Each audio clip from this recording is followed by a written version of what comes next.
नमामि धन्वन्तरिमादिदेवं सुरासुरैर्वन्दितपादपद्मं लोके जरामृत्युनाशं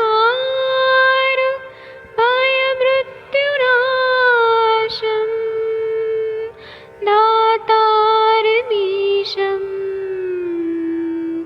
विविधौषधीनां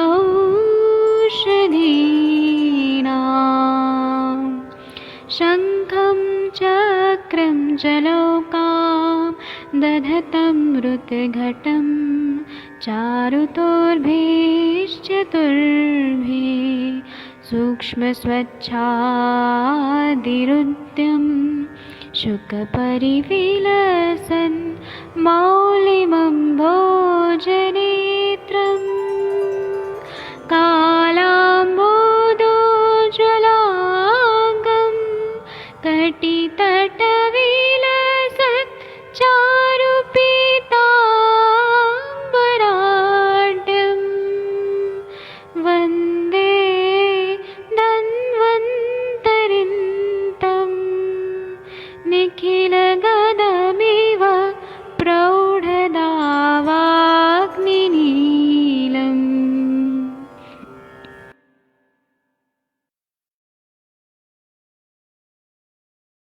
प्रणाम सभी लोगों को। मैं वैद्य अरविंद पाठक पुणे महाराष्ट्र से आप सभी लोगों का स्वागत करता हूं। माधव निदान का जो सत्र है यह एक यूनिक सत्र है जो केवल आयुष दर्पण पे ही चलता है और हम लोगों ने अभी तक 24 चैप्टर माधव निदान के कंप्लीट कर दिए हैं। आज 25th चैप्टर जो है यह शुरू हो रहा है। हम लोग माधव निदान का जब सेशन खत्म हो जाएगा तो फिर हम लोग कुछ और भी ग्रंथ पढ़ेंगे और टीका के साथ पढ़ेंगे और हम लोग पढ़ते रहेंगे। आप सभी लोगों का बहुत बहुत धन्यवाद, क्योंकि आप लोगों ने ही आयुष दर्पण को एक नंबर बनाया है। क्योंकि इतना अच्छा आप लोग पढ़ने के लिए आते हैं और सुबह सुबह ब्रह्म मुहूर्त में आ जाते हैं। तो अभी हम लोग ना माधव निदान का आम बात निदान यह पढ़ेंगे और आप लोगों के पास ऐसे पेशेंट आते ही आते हैं, ये मुझे मालूम है। तो हम इसको और अच्छे से पढ़ेंगे, समझेंगे। आम बात के बारे में माधव निदानकार ने क्या बोला है और टीकाकारों ने क्या बोला है, ये जब हम पढ़ते हैं ना तो इससे क्या होता है कि जब हमारे पास पेशेंट आते हैं तो हमें और भी बहुत सारी चीजें याद आ जाती है कि हाँ ऐसा है, ऐसा ग्रंथों में लिखा है। इसलिए ग्रंथों का अभ्यास रोज सुबह सुबह करना ही चाहिए। आम बात निदान में ऐसा लिखा है, आप लोग के स्क्रीन पे दिख रहा है, देखिए आप लोग। 5 श्लोक हैं, इसमें हेतु बताया है। विरुद्धाहार चेष्टस्य मंदाग्नेर्निश्चलस्य च स्निग्धं भुक्तवतो ह्यन्नं व्यायामं कुर्वतस्तथा वायुना प्रेरितो ह्यामः श्लेष्मस्थानं प्रधावति तेनात्यर्थं विदग्धो असो धमनीं प्रतिपद्यते वातपित्तकफैर्भूयो दूषितः स्वन्नजो रसः स्त्रोतांस्य विषिन्दन्ति नानावर्णोऽति पिच्छिलः जनत्यत्याशु दौर्बल्यं गौरवं हृदयस्य च व्याधि नामाश्रयो हेष काम संज्ञोति दारुणः युगपत् कुपितावन्त स्त्रिक् संधि प्रवेशको स्तब्धं च कुरुतो गात्रम् आमवातः स उच्यते। इतना बढ़िया बता रहे हैं। इसमें ऐसा बता रहे हैं कि विरुद्ध आहार करने वाले, जो लोग विरुद्ध आहार करते हैं, और ऐसे आप लोगों के पास भी पेशेंट आते होंगे, बहुत पेशेंट आते हैं। तो आप लोगों को तो ऐसे जो आमवाद के पेशेंट आते हैं ना, उसमें आप लोगों को हेतु निकालना है।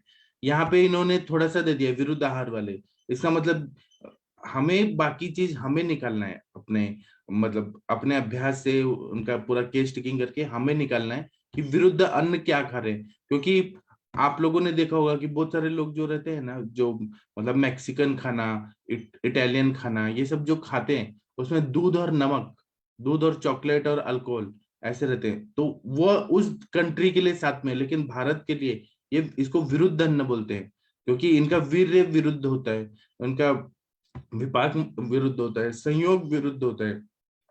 विरुद्ध पे मैं एक लेक्चर लूंगा तो मैं आप लोगों को और डिटेल में बताऊंगा। यहाँ पर बोल रहे हैं कि एक एग्जांपल दिया कि दूध और मछली एक साथ खाने वाले, इसी तरह से दूध और अल्कोहल, दूध और नमक, दूध और नमक और दही कौन खाता है? लेकिन जो लोग खाते हैं उनको ना ये आम बात जरूर होता है, क्योंकि इससे अग्नि मंद हो जाता है। क्योंकि बॉडी जो है हमारे, जो भारतीय लोगों का जो अग्नि है वो एक तरह से एक पैटर्न में आती है कि अगर मतलब हम लोग उस तरह का आहार करेंगे तभी वो अग्नि अच्छी रहती है। अगर हम लोगों ने उल्टा पुल्टा खाया तो अग्नि मंद हो जाती है और उससे आमवत व्याधि हो जाती है, आम की उत्पत्ति होती है और उससे आमवत व्याधि हो जाते हैं। तो इसमें बोल रहे हैं दूध और मछली एक साथ खाने वाले, फिर विरुद्ध चेष्टा करने वाले। अब ये अभी अपने जो भारतीय लोगों के लिए ऋषि मुनि लोगों ने एक नियम बताया कि भोजन करके कभी व्यायाम नहीं करना है, भोजन करके मैथुन नहीं करना है, भोजन करके कभी भी स्विमिंग नहीं करना है, क्योंकि कोष्ठ और शाखागति आप लोगों ने पढ़ा है। तो यहाँ पर विरुद्ध चेष्टा जो लोग करते हैं, भोजन करके तुरंत ही व्यायाम करते हैं, भोजन करके तुरंत ही गाड़ी चलाने लगते हैं और थोड़ा भी आराम नहीं करते, तो उससे क्या होता है, अग्नि मंद हो जाता है।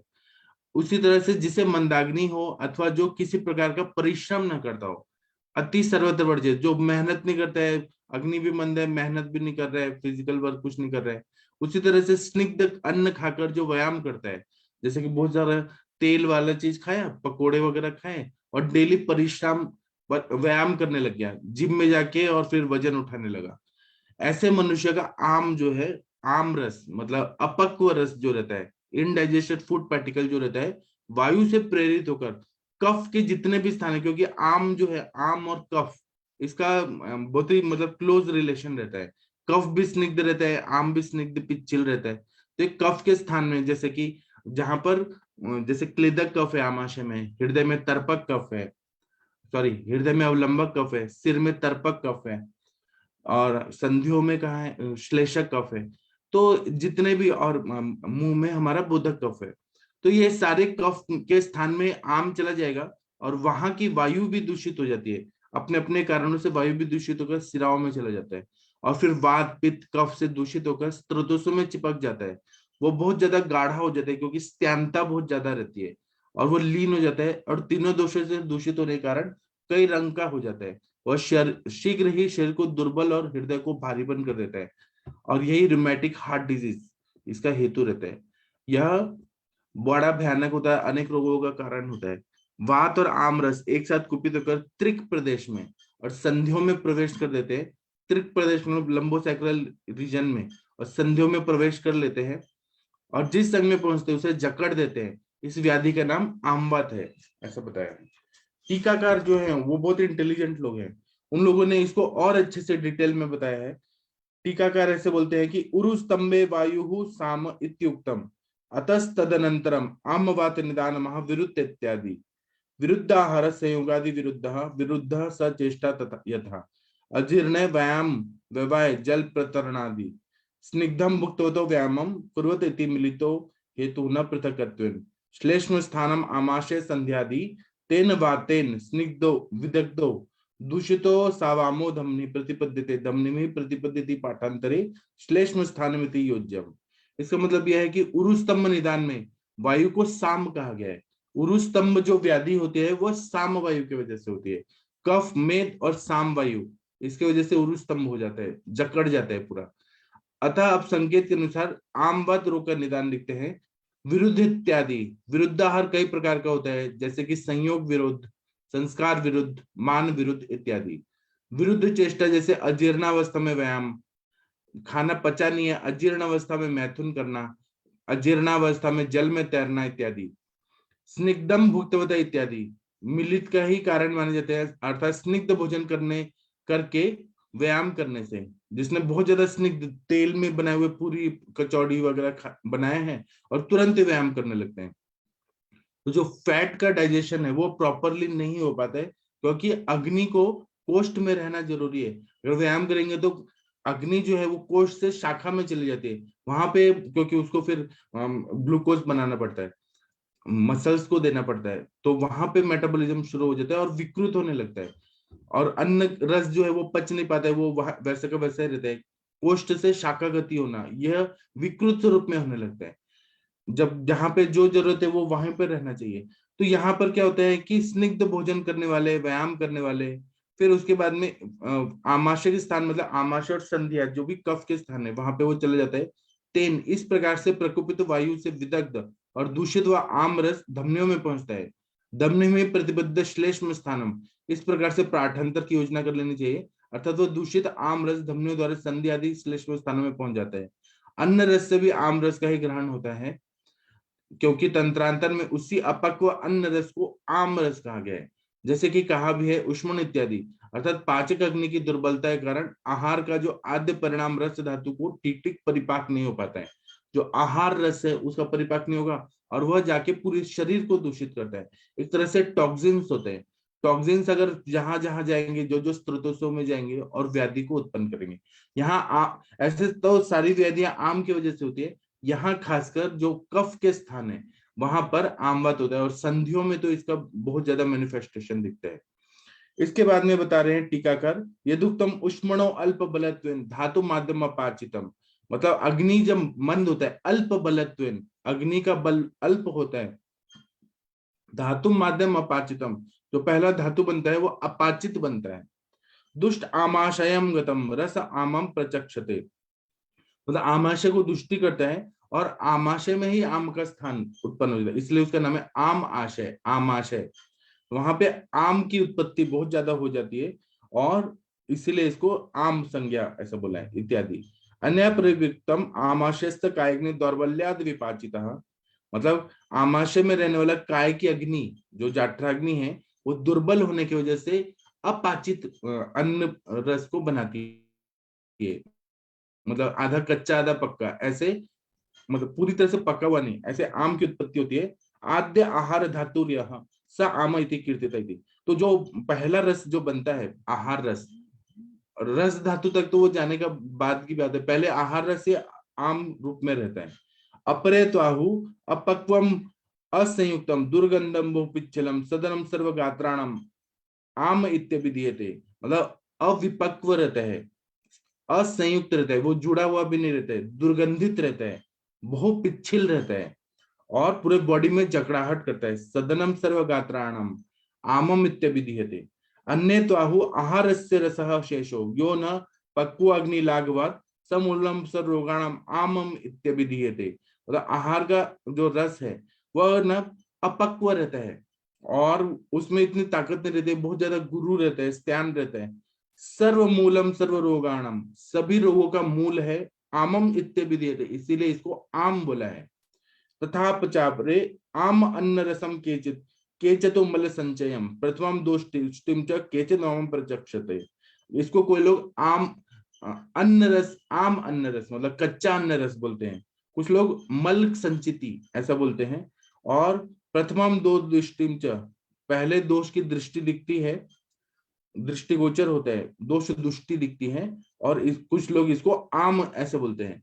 नाना वर्ण इति वातादि दुष्टित्वाद बहुवर्ण वर्णः युगपद इत्यादि वात कफो युगपद कुपितावन्तः कोष्ठे त्रिक संधि प्रवेशको भवतः अथवा गात्रम स्तब्धम कुरुतः त्रिक संधिषु प्रवेशस्तद्गत वेदनाया बोध्या। इसका मतलब यह है कि कुछ आचार्य ऐसे बोलते हैं कि पाचक अग्नि की दुर्बलता के कारण आहार का आद्य परिणाम रस धातु का ठीक ठीक परिपाक नहीं हो पाता है, तब अपरिपक्वावस्था में आमाशय में अवस्थित रहने वाले दूषित रस को आम रस कहा जाता है। अन्य आचार्य कहते हैं कि कायाग्नि की दुर्बलता से आमाशयस्थ अविपाचित आद्य आहार परिणाम धातु को आमरस कहते हैं। किंतु कुछ इस प्रकार भी कहते हैं कि अपक्व आहार सौष्ठव से रहित अति दुर्गंध युक्त रहता है, अति लेसदार रहता है और संपूर्ण शरीर को अवसन्न करके रस धातु को जो इस तरह का आहार रस बनता है उसको आम रस कहते हैं। कुछ आचार्य कहते हैं कि आहार का अवशिष्ट अन्न रस जो अग्नि लाघव से अपक्व ही रह गया उसे आमरस कहते हैं और वह सभी रोगों का मूल कारण होता है। कुछ भिन्न भिन्न आचार्यों ने, मतलब सब लोगों ने अपना अपना दृष्टिकोण से आम को बताया है, वर्णन किया है। कुछ आचार्य इसको अपक्व अन्न रस को, कुछ आचार्य शरीर में संचित होने वाले मल को, और कुछ आचार्य दोषों के प्रथम दूषितावस्था में को, प्रथम जो दूषित होता है उसको आमरस कहते हैं। नाना वर्ण मतलब वातादि दोषों के संकट से अनेक वर्ण वाला हो जाता है। युगपद इत्यादि मतलब वात और कफ ये दोनों एकदम प्रकुपित होकर अंत कोष्ठ में पहुंचकर त्रिक संधि में प्रवेश कर देते हैं अथवा शरीर को स्तब्ध कठोर कसा हुआ कर देते हैं, तथा ये दोनों त्रिक प्रदेश और संधियों में जब प्रविष्ट हो जाते हैं तब त्रिक और संधियों में अत्यंत पीड़ा होती है। इस पीड़ा से ही इनका त्रिक प्रदेश से प्रवेश से संधियों में पीड़ा ऐसा अर्थ जानना चाहिए। फिर बोल रहे हैं संयोग विरुद्ध, संस्कार विरुद्ध, मान विरुद्ध आहार करने वाले एवं अन्य इसी प्रकार की विरुद्ध चेष्टा करने वाले अर्थात विरुद्ध आहार विहार करने वाले मंदाग्नि वाले निश्चेष्ट, जो लोग निठल्ला रहते हैं, कोई मेहनत नहीं कर रहे हैं, स्निग्ध भोजन कर रहे हैं और स्निग्ध भोजन के बाद तुरंत व्यायाम कर रहे हैं। आप लोग बस आमद के पेशेंट आते होंगे ना, तो आप लोग जरूर उनसे पूछेगा, तो वो लोग जिम जरूर जाते हैं और उल्टा पुल्टा खाते हैं या फिर कुछ काम ही नहीं करते हैं। और क्योंकि आयुर्वेद में बोला है कि भोजन पचने के बाद व्यायाम करना चाहिए और अर्ध शक्ति व्यायाम करना चाहिए, अति व्यायाम नहीं करना चाहिए। तो ये इससे क्या होता है कि प्रेरित व कफ स्थान में आम जो है वह वक्ष में, शिर में, कंठ में, संधियों की ओर वेग से जाता है और वहां वह दोषों द्वारा अत्यंत विकृत होकर धमनियों में पहुंच जाते हैं। धमनियों में भी दोषों द्वारा पुनः अत्यंत विदग्धावस्था को प्राप्त होकर अनेक वर्ण वाला अत्यंत पिच्छिल आहार रस स्त्रोतों को अभिषंधित कर देता है, मतलब प्रलिप्त और अवरुद्ध कर देता है। स्त्रोतस जितने भी है ना शरीर में, आप लोग ऐसा सोचिए कि बहुत सारे नाली है, वो नाली में कचरा जमा हो गया है तो पानी बह ही नहीं पाएगा। पूरा स्त्रोतस वैसे शरीर में जितने स्त्रोतस है सब ब्लॉक कर देता है, जिससे शेष धातुओं को ठीक ठीक न बनने के कारण शरीर अत्यंत दुर्बल हो जाता है और रस स्थानभूत हृदय में गौरव हो जाता है। यही रोमेटिक हार्ट डिजीज जो है इसका यहीं पे लिखा है पूरा सब। इस प्रकार अत्यंत दारुण व आम संज्ञक अनेक रोगों का आश्रय माना गया है। इस प्रकार वात और कफ इस आम रस से दूषित होकर समकाल प्रकोपित होकर जब पौष्टिक प्रदेश संधियों में प्रवेश करके शरीर को और अंग प्रत्यंग को स्तब्ध कर देते हैं, तब इस रोग को आमवत कहते हैं। तो आप लोग अभी कुछ बताना चाहते हैं तो बताइए। आप सबके सब भारत के श्रेष्ठ चिकित्सक हैं, डेली आप लोग पेशेंट देखते ही हैं, तो जब आप लोग बताते हैं तो बहुत सारे लोगों को नया चीज सीखने को मिलता है। इसलिए अपना जितना भी नॉलेज है सब शेयर कर दीजिए यहाँ ये प्लेटफॉर्म पे। सबसे पहले आकांक्षा मैम, आप कुछ बताना चाहेंगी? प्रणाम सर। हाँ प्रणाम, बताइए आप। सर अभी जैसे हम लोग उरुस्तम के बारे में बात कर रहे हैं सर, और आपने बहुत अच्छा जो डिस्क्रिप्शन अभी बताया है आम का सर, तो ये बहुत ही मतलब कॉमन कई व्याधियों में हम लोगों को देखने के लिए मिलता है सर, क्योंकि आम संचति जो है ये जैसे अलग अलग इसके नाम दिए गए हैं, किसी ने उसको टॉक्सिन्स का नाम दिया है कि एक शरीर में संचित के जो रस है मतलब जो रस धातु है वो अपचित रूप से रह गया है। तो बहुत सारे पेशेंट्स को सर नहीं समझ में आता है कि किस समय किस तरीके से हम लोगों को आहार विहार लेना चाहिए, कब एक्सरसाइज करनी चाहिए, कितनी एक्सरसाइज करनी चाहिए, और ये कई बार हेतु के रूप में कार्य करता है सर। गृहिणी के पेशेंट में भी सर कई बार हमको ऐसे लक्षण मिलते हैं, क्योंकि वो गृहिणी मतलब जब खाना खाने की मतलब जो गरिष्ठ भोजन होता है उसके बाद फिर अपचित भोजन के ऊपर फिर से भोजन कर लेना, और इस तरीके के जो लक्षण होते हैं पेशेंट को पता ही नहीं होता है कि ये हमारी आगे चल के व्याधि का स्वरूप हो सकता है। तो उरुसम तो कल सर आपने बहुत अच्छे से डिस्कस किया था और आज भी बहुत सारे हेतु बताया सर। इसके अलावा भी बहुत सारी सर व्याधि हमको मिल जाती हैं कि जिसमें आम ये बहुत बड़ा ये लक्षण होता है। जैसे आमवात के पेशेंट में भी सर हम लोग देखते हैं कि पेशेंट खाना खाने के बाद मतलब तुरंत सोना, ये एक बहुत बहुत ही ज्यादा कॉमन कई पेशेंट करते हैं कि जो दोपहर के खाना खाने के बाद पूछा जाता है हेतु में, तो सर खाना खाने के बाद सोना उनका जरूर हेतु होता है। आहार विहार जो सर एक्सरसाइज किसी तरीके से नहीं होती है, तो जो भी आहार उन्होंने लिया होता है उसका पूर्ण तरह से पाचन नहीं हो पाता है और कहीं ना कहीं वो आम संचिति का कारण बनता है और अलग अलग स्रोतों को अवरोध करता है। तो ऐसी बहुत सारी सर अलग अलग हम लोगों को हेतु मिलते हैं अलग अलग व्याधियों में, जहाँ पे हम सबसे पहले इसलिए हम लोगों को जैसे बताप भी बताते हैं, और हम लोगों को सबसे पहले आम की अगर हम मतलब ट्रीटमेंट कर लें, तो चाहे वो संधिगत वात हो चाहे वो दूसरी व्याधि हो, तो हमको 50% रिजल्ट यहीं से हम सर हमको आराम मिल जाते हैं। आम वात के पेशेंट में भी अगर हम आम पाचन करके शुरुआत करते हैं तो संधि में वेदना वगैरह कम हो जाती है। तो सर इसलिए ये कॉन्सेप्ट सर बहुत इंपॉर्टेंट है जो डिस्कस किया आपने। जी सर, थैंक यू। जी, और डॉक्टर अनुरिता मैम, आप कुछ बोलना चाहेंगी आम बात के बारे में? Good morning everybody. Good morning sir.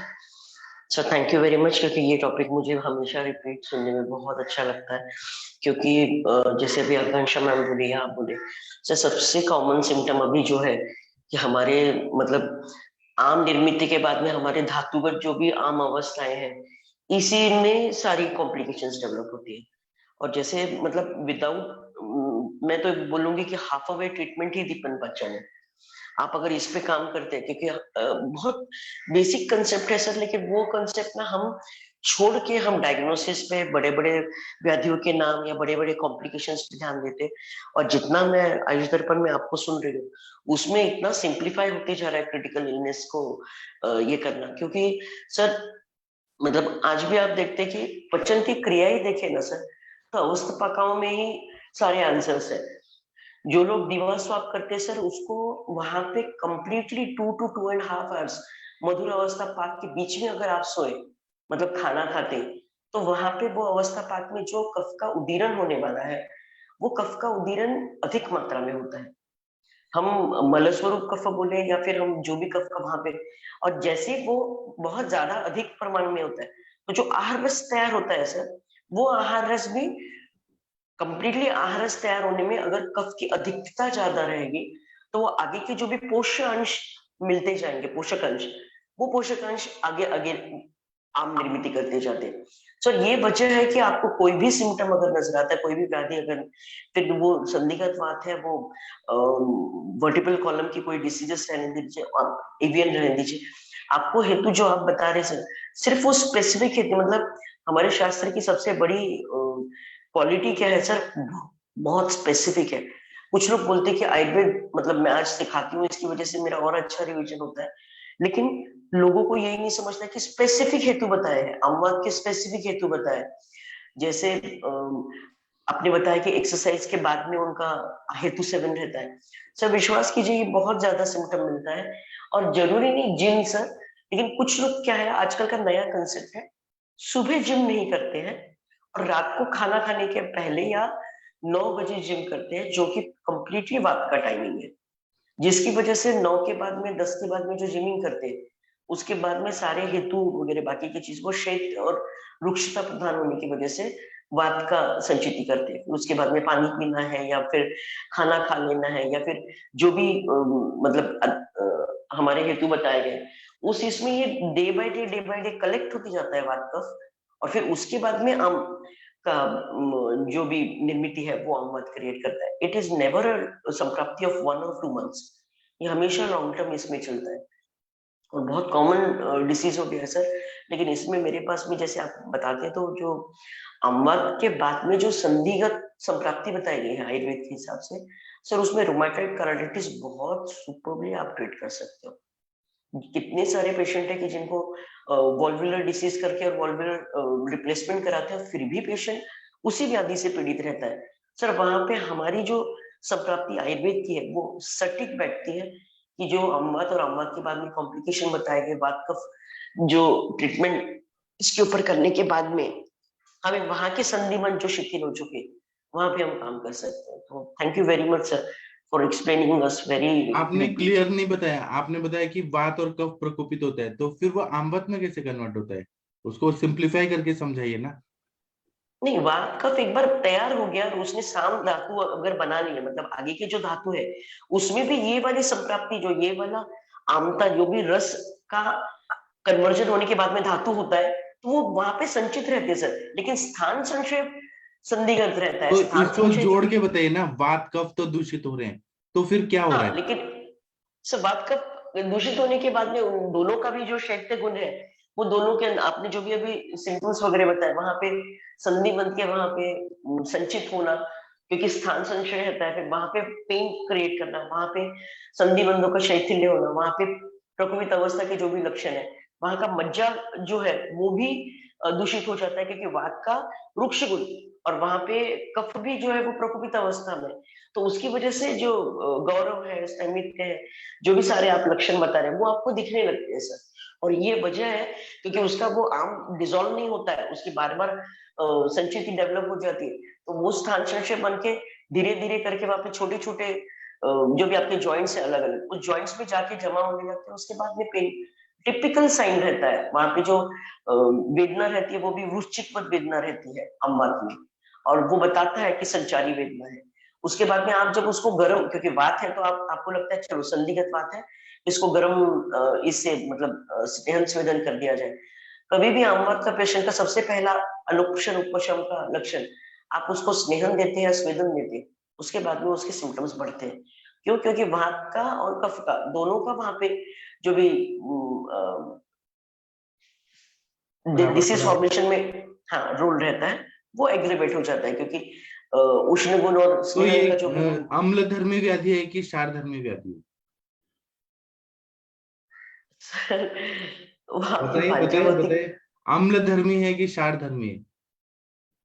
Sir मुझे ऐसे लगता है ये अम्लधर्मी व्याधि है। हाँ, लगता नहीं है ही अम्ल धर्मी है। है ना? पृथ्वी और हाँ आप सर, महाभूत बढ़ जाता है शरीर में। बराबर पृथ्वी और बराबर आप। सर, बराबर बराबर सर। पृथ्वी और आप गुण, क्योंकि पृथ्वी का जो भी स्थैर्य गुण है वो कफ की वजह से बढ़ता है, और जो आप गुण है वो आप गुण के अंदर का जो जलीय और जो उसके नॉर्मल लक्षण है वो दूषित हो जाते हैं वात और कफ की संचिति की वजह से।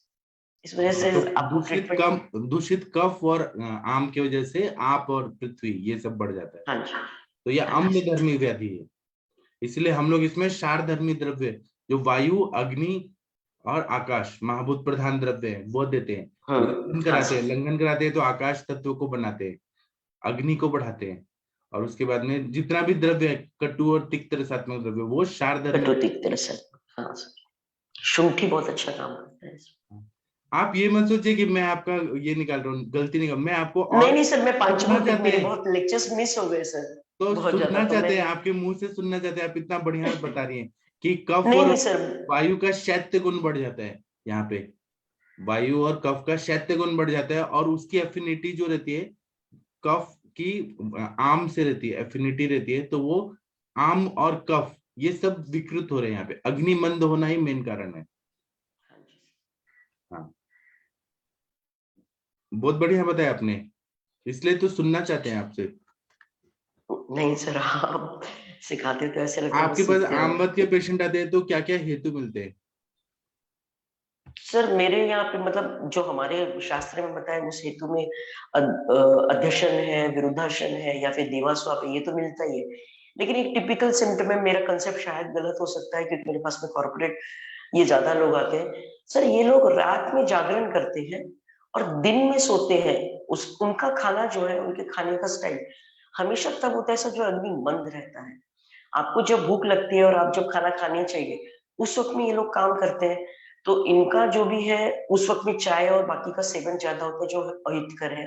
और फिर इनको, क्योंकि इनको दिन में सोना है या फिर इनका वो कवर करके निकालना है, तो ये मतलब रात के 1-2 बजे खाना खाने के बाद में, सुबह आने के बाद में जो हमारा समय है, बराबर पित्त के काल में सो जाते हैं। 10 से 3 बजे तक का इनका टाइमिंग रहता है, जिसकी वजह से दूषित पित्त जो है वो, जब पित्त का ऊष्मा गुण और जिसे बोलते हैं कि विदाही गुण कम हो जाता है सर, तब भी जो है ना वो पाचक पित्त का दोष निर्माण होता है, जिसकी वजह से आप मतलब अग्निवर्धन करते वक्त में भी ना सर आपको ये देखना चाहिए कि एग्जैक्टली कफ का क्षीण गुण है, पित्त का क्षीण गुण है, या फिर पित्त का प्रकोपित अवस्था है लेकिन उसमें द्रवत्व छोड़ के सिर्फ वृक्षता बढ़ी है। तो इसकी वजह से आप जब पित्त प्रधानता है और उष्ण और तीक्ष्ण गुण है, तो उस वक्त में आपको चित्रकादिवटी नहीं चलता है सर। उस वक्त में आपको हिंगू है, शुंठी है, जिसे बोलते हैं कि दाढ़ीमास्टक चूर्ण है, ये बहुत अच्छा काम करता है। लेकिन जब आपका, आप ये देखते हैं कि पेशेंट दिवास्वाप भी कर रहा है, उसका शरीर के अंदर का प्रकोपित है, उस वक्त में आपको त्रिकुटु और बाकी की चीज जो युक्त है आमपाचक वटी, वो दीपन पाचन में बहुत अच्छा काम करती है। लेकिन ये मेरा कंसेप्ट है सर, क्योंकि हम यूजुअली हमारा आपका तरीका तो कॉन्सेप्ट ये नहीं, है। आयुर्वेद का कॉन्सेप्ट है। और जब वो लेट सोएगा, लेट उठेगा हाँ, और कभी भी सोएगा तो उसका मल भी नहीं साफ होगा, मल भी नहीं पचेगा, साम मल बन, सबसे मेन चीज सर दिखती है तो ये कि टॉक्सिन्स अभी। तो बॉडी में अपने आप और संचित हो रहे हैं। हाँ जी सर, छोटे छोटे बच्चे सर, छोटे छोटे बच्चे मतलब ऐसा तो है ही नहीं सर, उनकी अवस्था बालावस्था में कफ प्रधानता ही रहती है, लेकिन उनके हेतु सेवन जो रहती है ना, वो दूषित कफ निर्माण करते हैं। स्त्यान, म्यान, मलानता जो भी है, सांद्रता जो भी, वो इतनी ज्यादा अधिक रहती है। और फिर देखिए आजकल छोटे बच्चों में भी अर्थराइटिस बहुत डेवलप हो रहा है, उनको बचपन से ही उनको ट्रीटमेंट वगैरह चलता है। तो जब आप देखते हैं तो उनके बेकरी वगैरह प्रोडक्ट्स बहुत ज्यादा, जहाँ पे अभिसंधि गुण ज्यादा है वहां पे स्त्यान और तो मृत्सु गुण आपका जो भी है कहना है कफ कि का, बच्चों को चॉकलेट और ये सब खाने ही नहीं चाहिए, फिर बच्चे का बचपन क्या है? बिल्कुल नहीं खाना चाहिए सर। इस वजह से तो मेरे और पेशेंट के झगड़े होते हैं। जो पेशेंट को अगर आप चॉकलेट देते हैं, अधिक मधुरता और अधिक कटु रस वाला रहता है वो, और कुछ चीजें सर वो स्वीट रहती है जैसे कोल्ड ड्रिंक्स वगैरह, लेकिन सर उनकी आप वेरियस से अगर देखेंगे, विपाक से अगर देखेंगे, तो उनका कटु अवस्था ही कन्वर्जन ज्यादा होता है, तो इसकी वजह से सारी अवस्था तो पाक बच्चे डिस्टर्ब होता है। खाएंगे क्या? आपने चॉकलेट बंद कर दिया, सब कुछ बंद है, बच्चे खाएंगे क्या फिर? सर उनके ब्रूहन के लिए मुझे ऐसा लगता है चपाती सब्जी और हमारे इसमें जो भी बताए गए हैं वही सारी चीजें अच्छी है। अगर फिर आप उनका ऐसे बोलेंगे तो लोग बोलेंगे कि आप तो पुराने जमाने में लेके जा रही हैं, आज का जमाना बदल गया है, तो चॉकलेट सर खाने। Old is gold sir. और सर मेरे पास में ऐसे लोग हैं, मैं उनको एक दिन चीट डे बताती हूँ कि जिस दिन आप खा रहे हैं, लेकिन उसके दूसरे दिन में मेरे चलते रहती हूँ। अगर आपको कुछ पार्टी करनी है, आपको खाना है, आपने खा लिया अभी संडे, आपने चाइनीज खा लिया। मेरे पास में केस है सर, जो अभी 23 साल की 17 साल की उम्र में उसका किडनी फेलियर हुआ है। एक ही टिपिकल सेवन है उसका, bakery product everyday into breakfast and Chinese diet into day time. वो जब 12-13 साल की थी तब से उसका कंटिन्यूस 5 साल आगे तक ये सेवन रहा है। और सर वो मेरे पास में आते हैं, अभी ट्रीटमेंट चालू है, आज ही मेरे पास में पंचकर्मा के लिए आएगी। मैं कंप्लीट उसका वीडियो भेजूंगी, उसकी अवस्था देखने से 7 GFR है उसका। आज मेरा परीक्षा है क्योंकि हफ्ते के बाद में उसका GFR रिपीट कर रही हूँ और फिर पंचकर्मा के लिए ले रही हूँ। आप तो बहुत ही बंद कर रही है परहेज दे दे के, ये मत खाओ, वो सर मत लेकिन खाओ, ऐसा मत 2-3 करो, साल ऐसा के मत बाद में करो। हम, ऐसा नहीं है सर, क्योंकि पेशेंट को जब रिलीफ चाहिए होता है तब वो सुनता है सर, और उसको जब सटीक आप आंसर देके उसको, आप जैसे अभी लोग लंघन के लिए रेडी सच में नहीं होते, हॉस्पिटल में लोग तो सर जान खाने को दौड़ते हैं। मेरा वो जो पेशेंट है ना सर, अभी तक मैंने दुग्धा हाथ पे रखा है, आएगा वो ये हफ्ते। It is now 10th day कि उनका पेट का पानी कम हो चुका है। रोज उनका टेंशन दे रहता है, हम चपाती सब्जी दे क्या, हम ये दे क्या। मैंने उनको दुग्ध सिद्धि देने के लिए कहा, लेकिन पूरा बॉम्बे बैंगलोर घूमने के बाद में जब पूरा खर्चा होने के बाद में सबने हाथ ऊपर कर दिए, तब आया ना सर। उस वक्त में समझने की बजाय कि आप पहले उनको बता दो। पेरेंट्स को सबसे बड़ी गलतियां पेरेंट्स से हो रही है सर। आप पुणे में देखिए कितनी चौपाटी है, सारा विदाई अग्नि दूषित जिसे बोलते कि पूरा मतलब हेतु कर आहार सारा, शाम को खाना है, वैसे ही जल्दी देर रात सोना है, फिर सैटरडे संडे नाइट्स रहता है, और फिर उसके बाद में सोमवार के बाद में आप देखेंगे तो सबसे पहला जो रसदुष्टि का लक्षण अंगमर्द है। आप किसी को भी सर ज्यादा कुछ है, आयुर्वेद अगर आप सटीक स्टडी करते हो, सामने चार्ट्स रखते हो ना, सिर्फ अंगमर्द बताता है, वो अरुचि बताता है, इमीडिएट जान लेना है कि उसका स्पेसिफिकली रसदुष्टि हुआ है। स्पेसिफिकली वो अगर हृदक्लेश बोलता है, हृदयवसाद बोलता है, पेट छाती में भारीपन बोलता है, कंप्लीटली उसका जो भी है हृदय जो भी है, क्योंकि रस का मूल स्थान हृदय है, आपको सबसे पहला सिम्टम वो दिखता है। तो रस और ज्यादा दूषित हो गया क्योंकि उसने मूल स्थान को भी पकड़ लिया, और ये सिम्टम कंटिन्यूएशन में रहते हैं, you will see he becomes a cardiac patient. जी, इसमें ग्रंथकार और बोलते हैं कि इस रोग में आम और वात इन दोनों के स्व कारणों से दुष्टि और प्रकोप होता है। मतलब वात के भी प्रकोपक आहार विहार का सेवन किया जा रहा है, जैसे कि मैम ने बोला कि रात्रि जागरण, फिर वेगों का अवरोध करना, अति मैथुन करना, और फिर डिप्रेशन में रहना, भय में रहना, एंजाइटी में रहना। तो वायु का अपने कारणों से दुष्टि होती है, और आम की भी अपने कारणों से दुष्टि होती है। आम संचिति हो जाती है, संचित अवस्था में आम रहता है, वो पच भी नहीं पा रहा है और शरीर बॉडी क्लीन भी नहीं कर रहा, पच भी नहीं पाता है। आमवात का वर्णन चरक में नहीं है, लेकिन चरक में सामवायु बताया, और माधव निदान में इसका विस्तार से वर्णन उपलब्ध है। और दूसरा बोल रहे हैं कि वातरक्त में जिस प्रकार के व्यायाम के साथ विदाही अन्न पान का सेवन बताया, उसी क्रम में आमवात में व्यायाम के साथ स्निग्ध और अभिसंधि आहार। अब स्निग्ध और अभिसंधि आहार का मतलब क्या है कि मिल्क शेक लेना, हाई प्रोटीन वाले चीजें खा के और दूध पी लेना, ये भी एकदम विरुद्ध है। अभिसंधि आहार जो है स्त्रोतों को अवरुद्ध करते हैं, ये एक महत्वपूर्ण कारण है। और आमवात और सामवायु इनके लक्षण सारदम्य हैं, लेकिन दोनों अलग अलग हैं, इनका व्यवच्छेद करना आवश्यक है। सामवायु के कारण आमवात में जो सामवायु की वजह से आमवात में शूल होता है, गौरव होता है, अरुचि आदि लक्षण होते हैं। इसके अलावा आम जहां जहां जाता है वहां वहां वेदना, शूल और स्पर्शा सत्व करता है।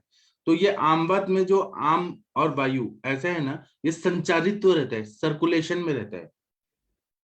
और फिर आमवत में क्या होता है कि आमवत में वह संचित हो जाता है, जॉइंट्स में सर्कुलेट भी होता है और संचित हो जाता है, तो आमवत ये व्याधि हो जाता है, जहां पे भी स्थान संशय हो गया।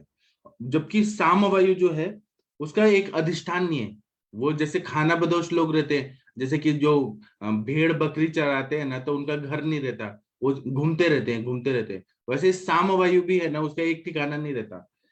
आमवात में ठिकाना रहता है, वो स्थान संशय करता है, जहां ख वैगुण्यता मिलेगी, जहां पे विकृति के ज्यादा जगह मिलेगी, वहां पे वो दूषित कफ है, फिर आम है, वायु है, जाके संचित हो जाता है। तो ये विशेष इन्होंने व्यच्छेद बताया है। आमवात एक अत्यंत पीड़ाक और दारुण रोग है, और ऐसा बताया है कि ये एक हाथी की तरह है, बहुत ही मतलब मुश्किल से ये ठीक हो पाता है, और फिर मध्यम मार्ग के आश्रम में आमवत उत्पन्न होता है। और इसमें मेन स्त्रोतस देखें तो रसव स्त्रोतस की दृष्टि होती है, और रसव स्त्रोतस का मूल स्थान हृदय है, तो ये इसका इफेक्ट जरूर हृदय में चला जाएगा, और हृदय में फिर वो रूमेटिक हार्ट डिजीज ऐसे सिम्टम्स दिखने लगते हैं। हाँ अनुरिता मैम, आपने हैंड रेज किया था।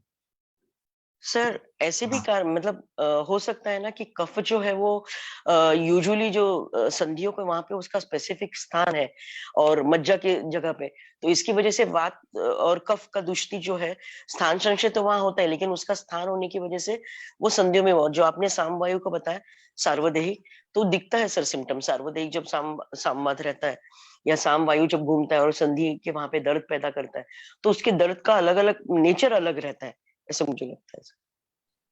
तो जब भी आपसे पेशेंट, जैसे मैं आपसे पूछ रहा था ना, पेशेंट आपसे जब भी पूछते हैं कि आपने चॉकलेट बंद कर दिया, ये बंद कर दिया, वो बंद कर दिया, उनको बोलिए कि आपकी अग्नि उतनी अच्छी नहीं है कि वो सबको पचा पाए, डाइजेस्ट कर पाए। अग्नि मंद है और आप ऐसा चीज खा ही रहे हैं और ये सोच रहे हैं हाई कैलोरीज, ये कैलोरीज, वो कैलोरीज, प्रोटीन, ये सब होने से अग्नि पचा ही नहीं पा रही, तो खा के क्या फायदा। सर आपने जो स्निग्ध हेतु बताया ना सर, उसमें आज के टिपिकल एक ये बताती हूँ, जो लोग बच्चे होंगे यंगस्टर्स उनको मालूम होगा सर, मायोनीज और चाइनीज के जो सॉसेस है उसमें अति स्निग्धांश भी रहता है सर।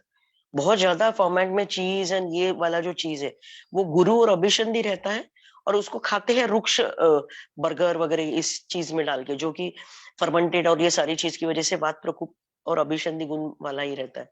तो ये वाला जो नेचर, मतलब आप देखेंगे, हाँ मेरा बच्चा रोटी खा लेता है, लेकिन किसके साथ में?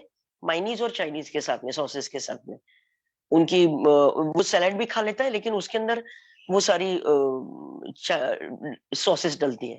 तो ये भी एक अब पूछना जब चाहिए से डिटेल में लोग चीज घटक। खाना, चीज जैसी चीजें डाल डाल के खाते हैं बहुत ज्यादा, ओवरलोडेड चीज खाते हैं बहुत ज्यादा, दूध के आइटम, बेकरी आइटम, ये सब फर्मेंटेड चीजें, ये सब खाते हैं, ये क्या करता है, स्त्रोतसों को अवरुद्ध कर देता है।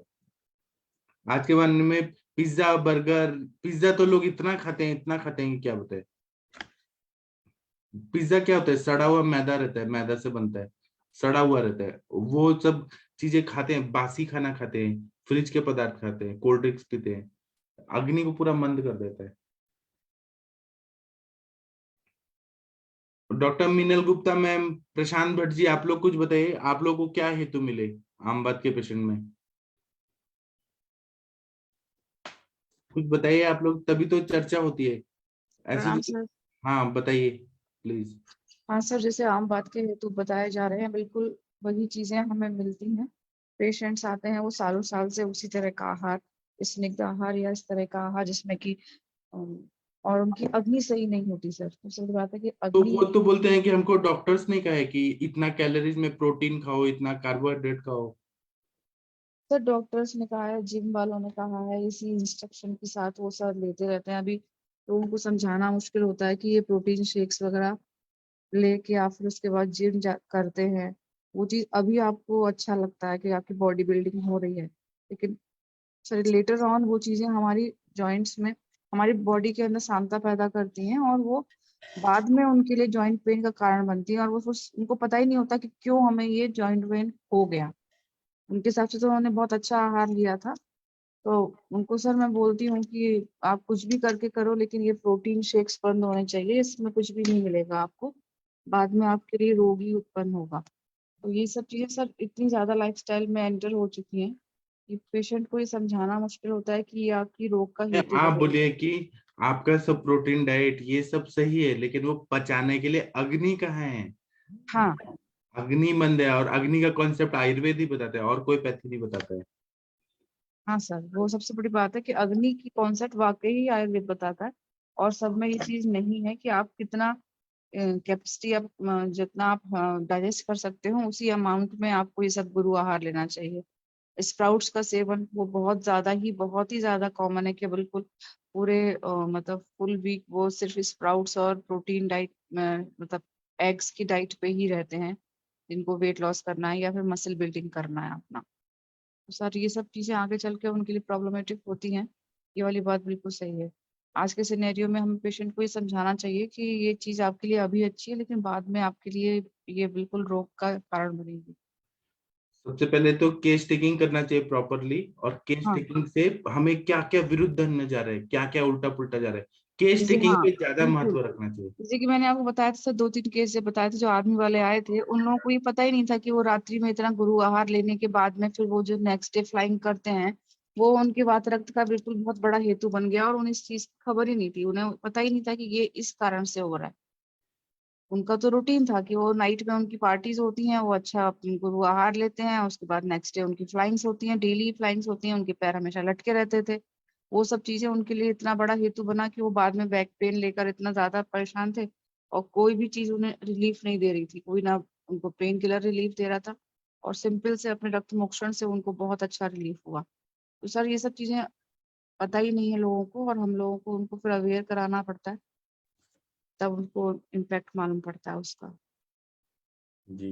Yes sir. हाँ, आशा मैम, कमल मैम कुछ बोलना चाहती हैं? कमल मैम, आपको इनफर्टिलिटी में मिलते हैं आम बात के वजह से स्त्रोतोरुद्ध? सर हाँ। Good morning sir. मौत का एक पेशेंट मेरे पास आया था अभी 2 दिन पहले। तो सर उसमें ना पेशेंट खुद ही डॉक्टर है, बीएमएस डॉक्टर है, और वो गायनेक की प्रैक्टिस करती है। तो रात्रि जागरण के कारण उसका वात प्रकोप भी हुआ है। 20 इयर्स उसकी प्रैक्टिस है। तो सर थोड़ा सा उनका घर का भी इशू है, मैरिज लाइफ अच्छी नहीं है। तो थोड़ा सा मनोहस्त्रोतस उसका बिगड़ा हुआ है, विषमासन था रात। और इसमें जो ग्रंथों में आपने अभी बताया ना, भोजन का परिपाक न होना, अंगों में शोथ, या उसका अरुचि, जब उसको रात को नींद नहीं आती तो प्यास और बहुमूत्रता, ये लक्षण मुझे दिखे। और विषमासन तो नहीं है सर, टाइम पे खाती है, लेकिन उसका जो दुग्धाहार जो रहता है ना, सुबह दुग्धाहार लेना, 4 बजे शाम को जो अपने ड्राई फ्रूट्स रहते हैं, खाना पचे या न पचे वो लेना। और वो सब मुझे बताती थी। आरए फैक्टर मेरा 148 है, 149 ऐसा उसका टाइटर रहा है। लेकिन जब मैंने उसका पूरा हिस्ट्री लिया ना, तो पहले मुझे उसका पित्त धरा कला, मानो अग्नि उसकी विकृत हुई है ऐसे लगे, और उसके साथ ही उसका मनोह स्रोतस में मज्जा भी उसका विकृत हो गया।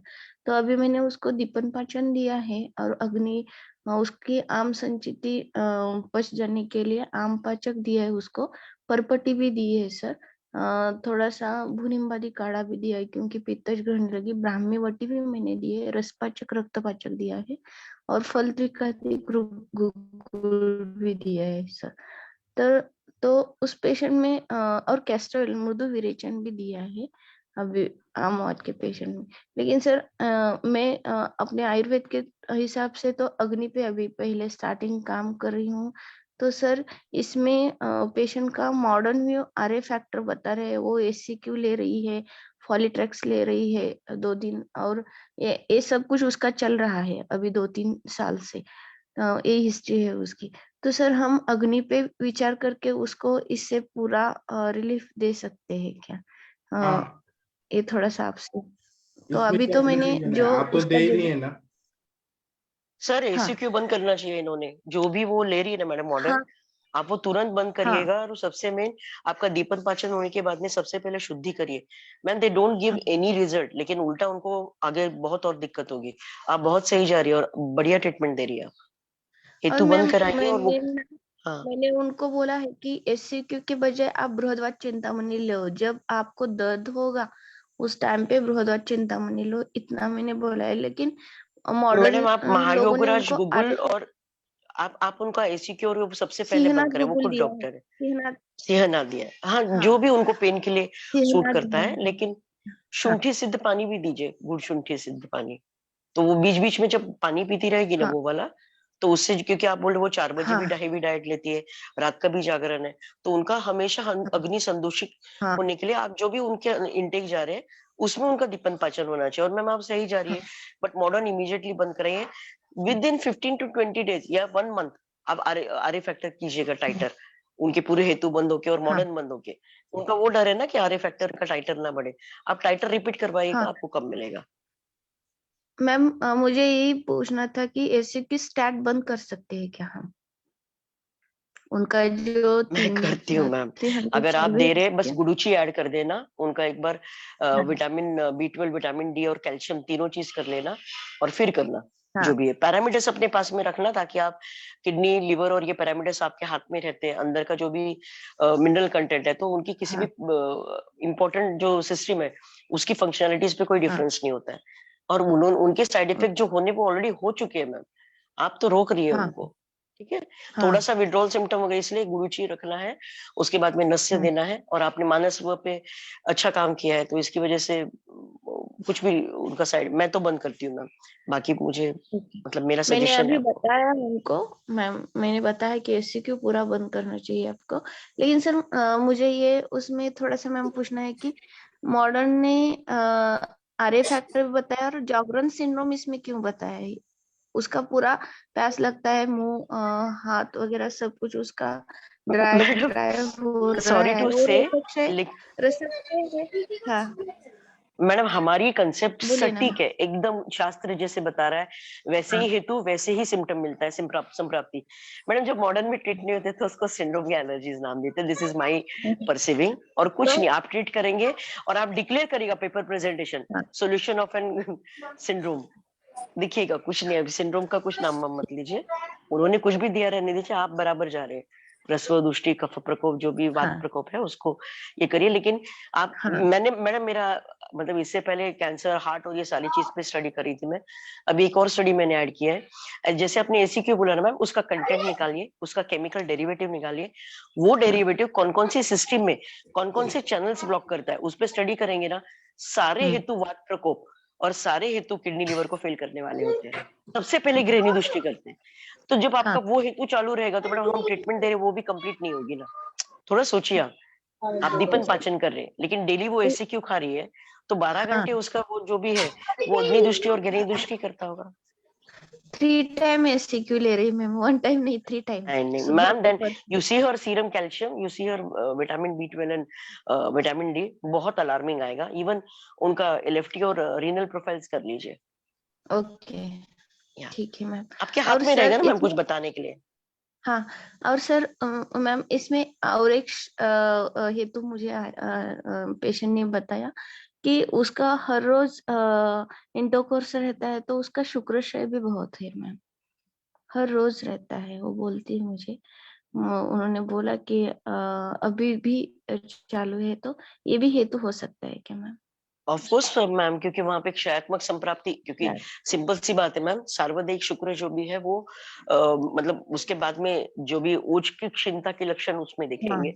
दूसरा चीज ये है कि क्षयात्मक संप्राप्ति बहुत और ज्यादा इजीली हो जाएगी, क्योंकि ऊपर से रसदृष्टि रक्त दृष्टि करके क्षय मिलेगा, और यहाँ पे डायरेक्ट धातु क्षीण करने के बाद में जो भी है, और आप शुक्र दृष्टि के लक्षण और क्षयात्मक संप्राप्ति देखिए ना मैम, बहुत ज्यादा मतलब आप देखेंगे उसका ओज का, आप जो बोल रही है ना मनोवर, वो पर्टिकुलरली हृदय से तो ओज की दृष्टि होगी।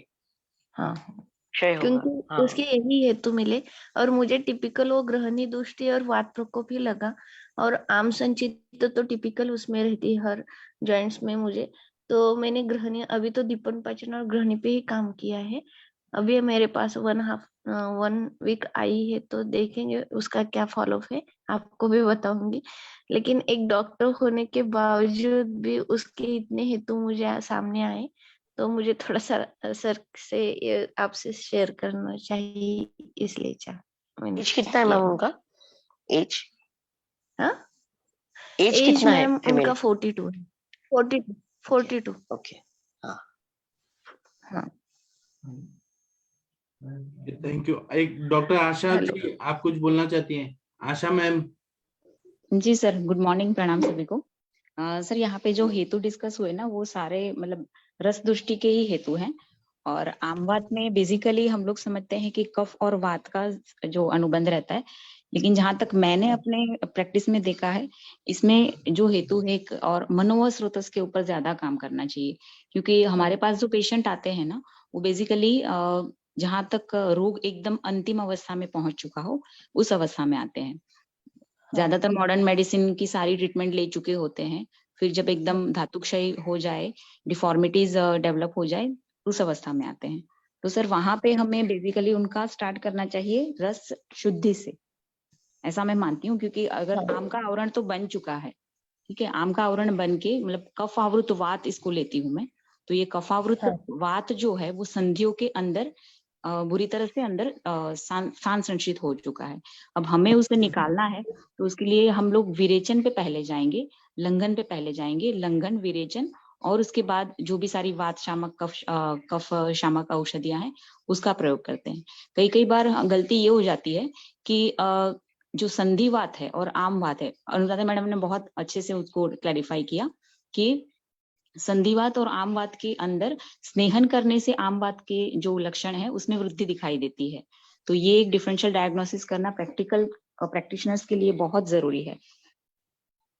जी सर, और यहाँ पे जो एक प्रोटीन शेक वाला जो आया है ना, ये एक आजकल के बच्चों में काफी मतलब यंगस्टर्स में क्या जो 30s 40s में है उनमें भी ये हेतु अभी ज्यादा मिल रहा है।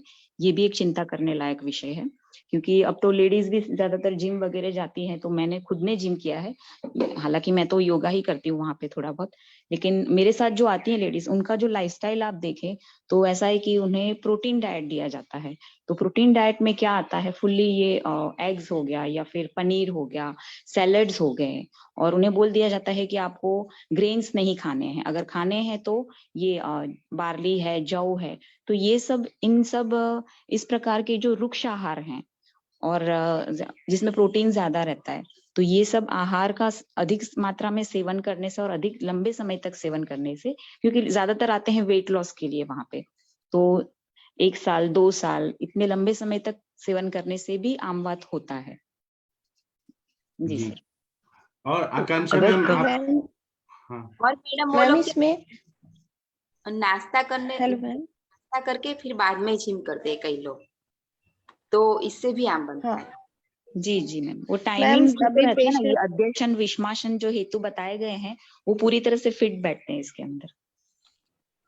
मैम लेकिन अगर हम मैम कफ का बच्चों को ये जो करेंगे, बोलिए मैम बोलिए।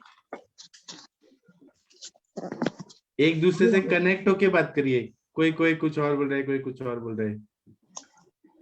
मैम बच्चों को जो बॉर्नविटा दिया जाता है या प्रोटीन हॉर्लिक्स वगैरह दिया जाता है दूध के साथ, वो भी वो बहुत वो ये वो मिल मिक्स रहता है, वो भी पिच्छल रहता है।